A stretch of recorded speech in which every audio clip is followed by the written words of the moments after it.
జన సైనికులారా జూన్ 4 నాడు సంబరాలకు తయారుగుండుర్రి. పవన్ పాటలన్నీ రీమిక్స్ కొట్టించి డీజేలు సెట్ చేసుకోర్రి.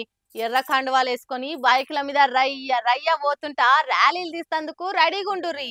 పిఠాపురంలో ఉన్న పీకే ఫ్యాన్స్ అయితే అన్నిటికంటే ముందుగాల నంబర్ ప్లేట్ల మీద పిఠాపురం ఎమ్మెల్యే గారి తాలూకా అని రాపించుకోర్రి. కార్ల మీద స్టిక్కర్లు అతికేసుకోర్రని ఊపులున్నది అందరితో పాటుగా వైసీపీ వాళ్ళు కూడా చూస్తుర్రు. వాళ్ళు పోటీల మీద ఇగో ఈ ట్రెండ్ చాలు చేసిర్రిగా.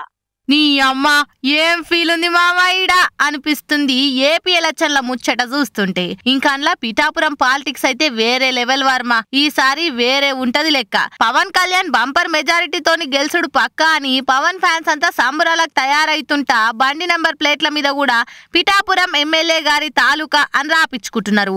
ఇంకొందరు ఫోన్ల పౌచులకు కూడా గట్లని డిజైన్ వేయించుకుంటా గబ్బర్ సింగ్ డైలాగ్ తీరు కొత్త ట్రెండ్ క్రియేట్ చేసిర్రు. ఇంత అయితుంటే అవతల పార్టీ వైసీపోలు ఉత్తగానే ఊకుంటారా?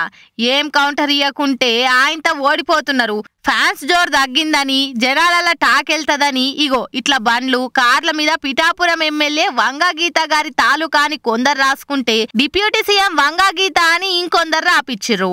ఎలక్షన్ ప్రచారంలో జగన్ వచ్చి ఈసారి వంగా గీతను గెలిపిస్తే డిప్యూటీ సీఎం ని చేస్తా అని మాట ఇచ్చే కదా.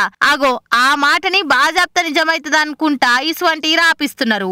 ఓరి నాయనో, ఇప్పుడే పోటీల మీద ఈ తీరు జోరు చూపిస్తున్నారంటే జూన్ 4 నాడు ఇంకెంత రచ్చుంటదో ఏమో.